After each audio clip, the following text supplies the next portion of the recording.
What if I told you that feeling broke is actually a sign you're doing better than most people? Sounds insane, right? But here's what nobody talks about. The average American has less than $5,000 saved. Most people can't cover a $400 emergency, and nearly 40% are drowning in credit card debt.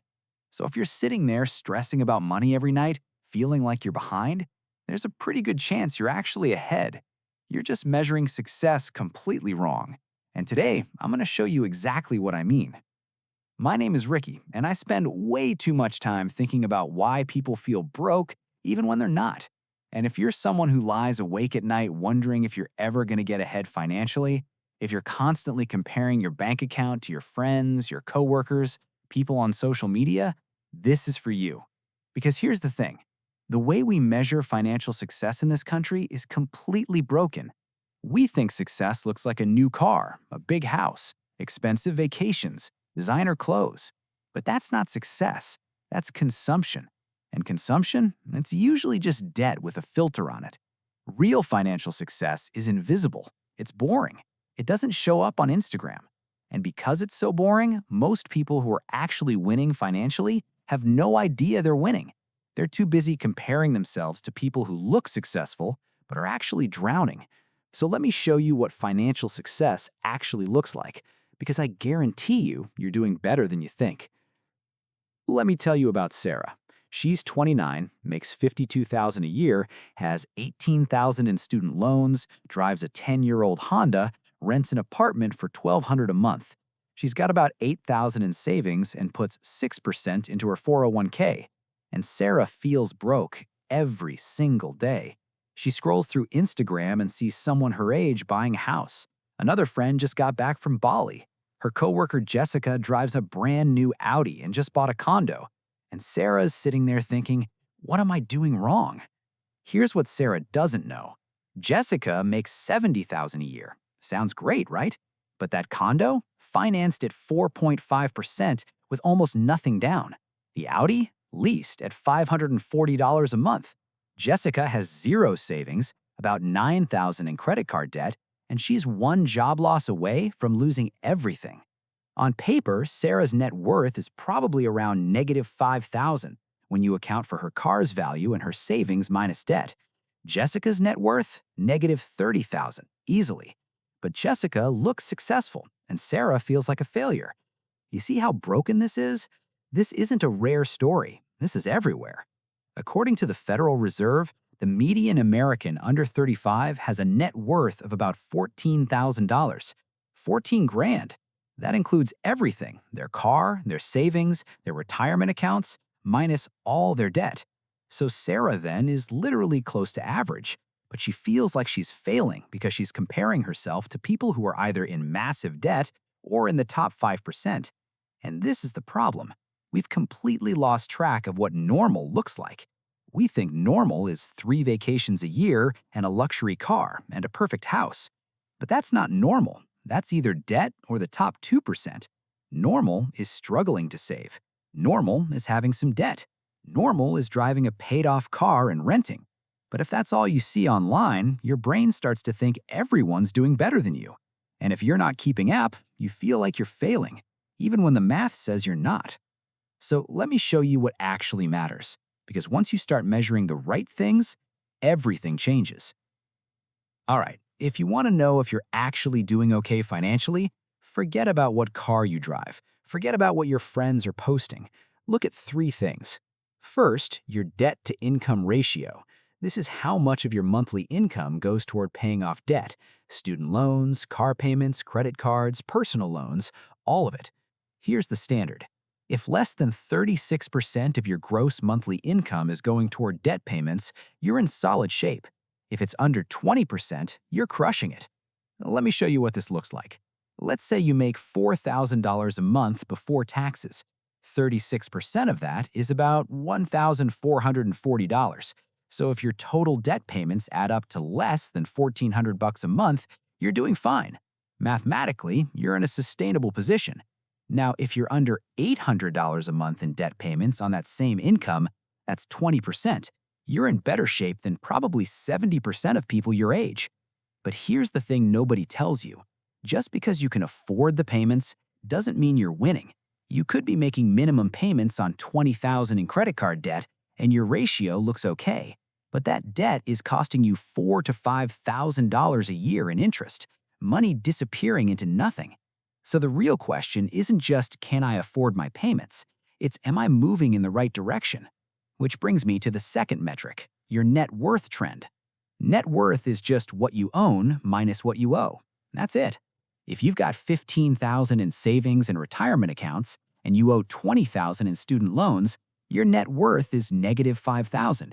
And yeah, that sounds bad, but last year it was negative $8,000. You're winning. You're trending up.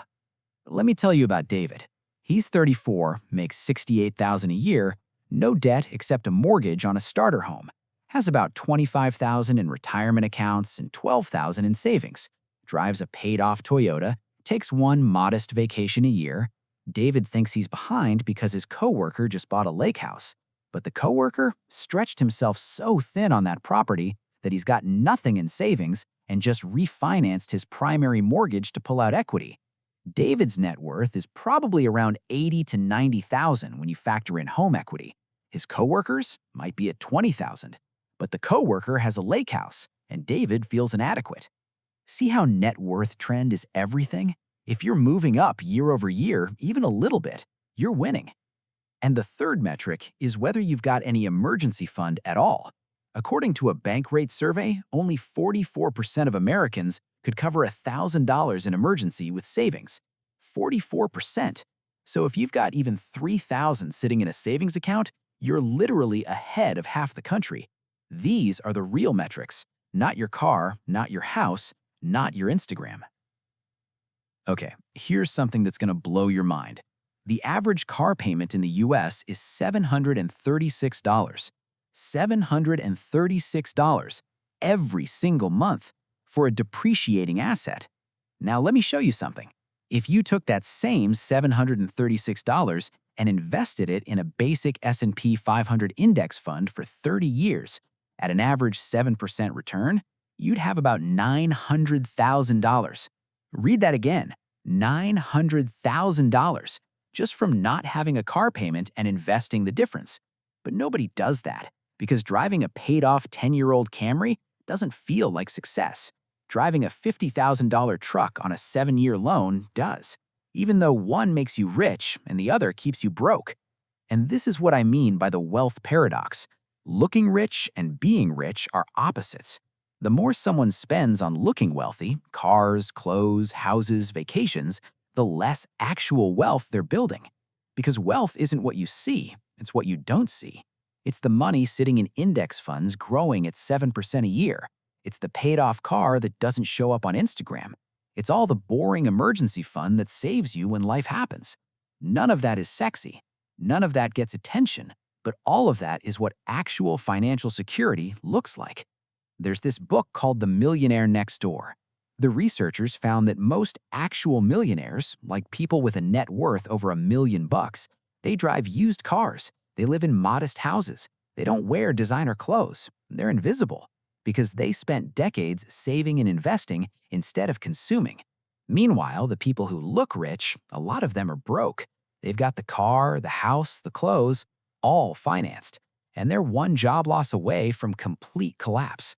So when you're comparing yourself to them, you're comparing yourself to a financial disaster that just hasn't happened yet. You're looking at the wrong people, and that's exactly why you think you're failing when you're not. So here's the real reason you feel behind. It has almost nothing to do with your actual financial situation. It has everything to do with your reference group. There's this concept in psychology called relative deprivation. Basically, you don't measure your happiness or success based on objective reality.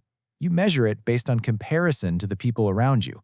And in 2026, the people around you aren't just your neighbors anymore. It's everyone on the internet. So you're comparing your behind the scenes to everyone else's highlight reel, and you're losing a game that doesn't even exist. Here's a wild stat. A study from the American Psychological Association found that people who spend more than 3 hours a day on social media are twice as likely to report financial stress, regardless of their actual income. Twice as likely. Not because they're actually in worse shape, because they're constantly seeing curated versions of other people's lives and thinking that's normal. And it's not. Let me tell you about Lisa. She's 41, makes $95,000 a year, has 2 kids. She's got about $140,000 in retirement savings, $30,000 in a 529 plan for the kids, and $15,000 in an emergency fund. Her only debt is her mortgage, but she feels stressed all the time because she's not taking exotic vacations or driving a luxury car like some of her peers. Here's the reality. Lisa is absolutely crushing it. She's probably in the top 20% of her age group in terms of net worth, but she doesn't feel like it because she's comparing herself to people who are either in massive debt or in the top 2%. And this is everywhere. According to the Federal Reserve, about 63% of Americans say they're living paycheck to paycheck. But when you dig into that data, you find that a huge chunk of those people make over $100,000 a year. They've got retirement accounts, they've got equity in their homes, but they feel broke. Why? Because they've inflated their lifestyle to match their income, and now they're trapped. They make more, so they spend more, so they feel exactly the same as they did when they made less. This is called the hedonic treadmill, and it's killing people. So here's the shift. Stop asking, do I have what they have? Start asking, am I more secure than I was last year? Because that's the only question that actually matters. Here's what nobody tells you about building wealth. The first 10 years are brutal, like objectively brutal. You're starting from zero or worse. Student loans, low income, no savings, trying to figure everything out. And everyone around you looks like they've got it together. But here's the thing. If you can just stay consistent during those first 10 years, everything changes. Because money compounds. Not just investment returns, everything. Your income compounds as you gain experience. Your savings compound as you build the habit. Your net worth compounds as debt disappears and assets grow. But you don't see any of that in year 1, or year 2, or even year 5. You just feel like you're grinding for nothing. And that's exactly when most people quit. They look around, see someone else's year 10, compare it to your year 2, and think, I'll never get there. But you will. Let me give you an example. I know someone who started at negative $15,000 in net worth, right out of college. Student loans, no savings, barely making rent. 7 years later, they were at negative $3,000. 7 years of saving $50 a month, paying an extra $100 on debt when they could, living below their means. And after 7 years, still negative. They felt like nothing was changing, like they were running in place. But they didn't quit. Year 10, positive $80,000 in net worth. And they did the exact same thing for 10 years. Same habits, same discipline, no lottery win, no inheritance, no crypto moonshot. Just $50 a month to savings, extra payments on debt, didn't inflate their lifestyle when they got raises. That's the boring middle. The phase where you're doing everything right, but it feels like nothing's happening. And that's where most people quit. But if you don't quit, that's when the math gets stupid. Your investments start making more than your contributions. Your net worth jumps $50,000 in a year instead of $5,000. Opportunities start showing up because you've got a foundation. But none of that happens without the boring middle. Are you better than last year? That's it. That's the only question. All right, so what do you actually do with all this? 3 things, and I'm going to walk you through exactly how to do them. First, calculate your debt-to-income ratio today. Here's exactly how. Right now, pull out your phone, open your banking app or credit card app, look at last month, add up every single debt payment you made. Student loans, car payment, credit cards, personal loans, all of it. Write that number down. Now look at your most recent paycheck. What's your gross monthly income? That's before taxes, before anything gets taken out. Got both numbers? Divide your total debt payments by your gross income. That's your debt-to-income ratio. Under 36%, you're in good shape. Under 20%, you're crushing it. Over 36%, now you know, and you can make a plan to fix it. Second, track your net worth every quarter. This is simple. Write down everything you own that has value. Savings account, checking account, retirement accounts, your car's current value if you own it. Add all that up. Now write down everything you owe. Student loans, car loan, credit cards, mortgage, any other debt. Add that up. Subtract what you owe from what you own. That's your net worth. And yeah, it might be negative. That's okay. Write it down. Put a date on it. Check it again in 3 months. You're not looking for perfection. You're looking for direction. If it's going up, even by $500, you're winning. If it's going down, you adjust. Third, pick one small action this week. Just one. Maybe it's setting up an automatic transfer of $50 a month from checking to savings. Maybe it's paying an extra $100 towards your credit card with the highest interest rate. Maybe it's canceling one subscription you forgot you had. One thing this week. Because here's the truth. You don't need a complete financial overhaul. You just need to be slightly better than you were last month. Slightly better, repeated over years, creates massive results. Small moves, repeated consistently. That's the game. All right, let's bring this together. If you take nothing else from this video, remember these things. 1. Stop comparing your financial situation to what you see on social media. Most of it is financed or fake. 2. The real metrics are debt-to-income ratio, net worth trend, and whether you have any emergency fund at all.